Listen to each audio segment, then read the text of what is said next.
vous ratez l'enlèvement de l'Église, il aura été préférable que vous ne soyez jamais nés, car vous maudirez le jour de votre naissance. Il y a, mes frères, mes sœurs et amis, une confusion monumentale dans les églises locales en ce qui a trait à l'enlèvement de l'Église. Ils confondent l'enlèvement de l'Église et le retour de Jésus-Christ.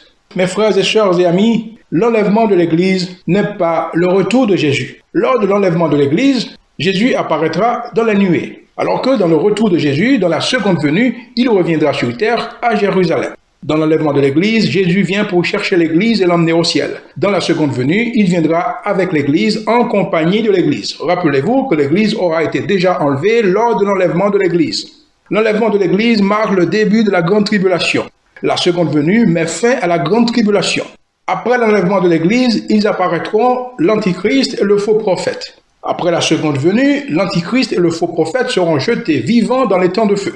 Dans l'enlèvement de l'Église, Jésus-Christ apparaîtra dans les airs, invisible au monde, mais visible à l'Église. Alors que la seconde venue, tous les yeux verront Jésus parce qu'il descend sur terre. La Bible dit « tout œil le verra ». Les anges n'ont rien à voir avec l'enlèvement de l'Église, alors que dans la seconde venue, les anges descendront pour combattre l'Antichrist et ses armées.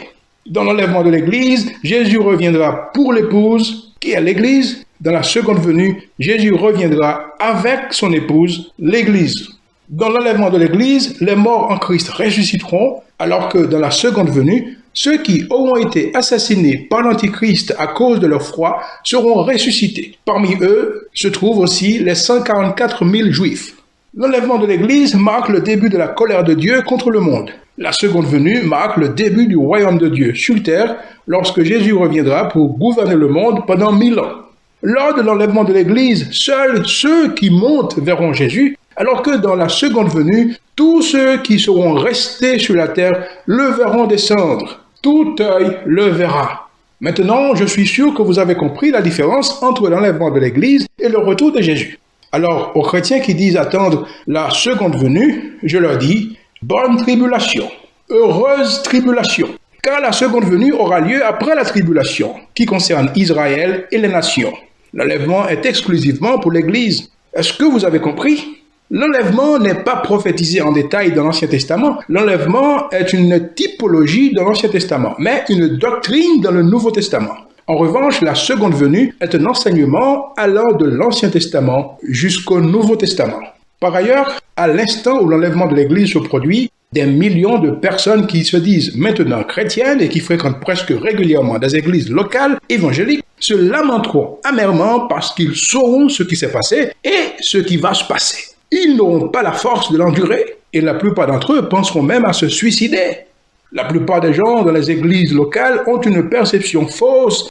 Ils disent « Ah, l'enlèvement est arrivé, je suis resté, maintenant je vais voir comment je vais m'en sortir. » Le problème, c'est que les gens ne réalisent pas à quel point ce qui s'en vient est grave. C'est pourquoi il y a tant de tiédeur et de superficialité dans les églises locales, tant de différences à l'égard de ces questions de prophétie biblique, parce qu'ils ne connaissent pas l'histoire, parce qu'ils ne comprennent même pas pourquoi elle est écrite dans la Bible. Ils pensent que s'ils ont raté l'enlèvement, il leur sera toujours facile d'être sauvés. Vous vous trompez, mes amis, si vous pensez de la sorte. Ne laissez pas que le diable vous trompe. Le diable ne peut pas empêcher l'enlèvement de l'Église. Il sait que Christ revient bientôt. Lui-même le sait très bien, mais il ne peut pas l'empêcher. Ce qu'il peut empêcher, c'est que vous alliez dans l'enlèvement de l'Église. Cela, il peut le faire. Comment peut-il le faire? Eh bien, il vous pousse à vous accrocher aux prédicateurs des fausses doctrines, ces charlatans qui s'occupent à vous donner chaque dimanche des doses de motivation psychologique et à vous remplir du matérialisme et du personnalisme jusqu'à ce que vous perdiez totalement le goût pour les choses d'en haut, ou en vous faisant croire qu'il vous sera toujours facile d'être sauvé après l'enlèvement de l'Église.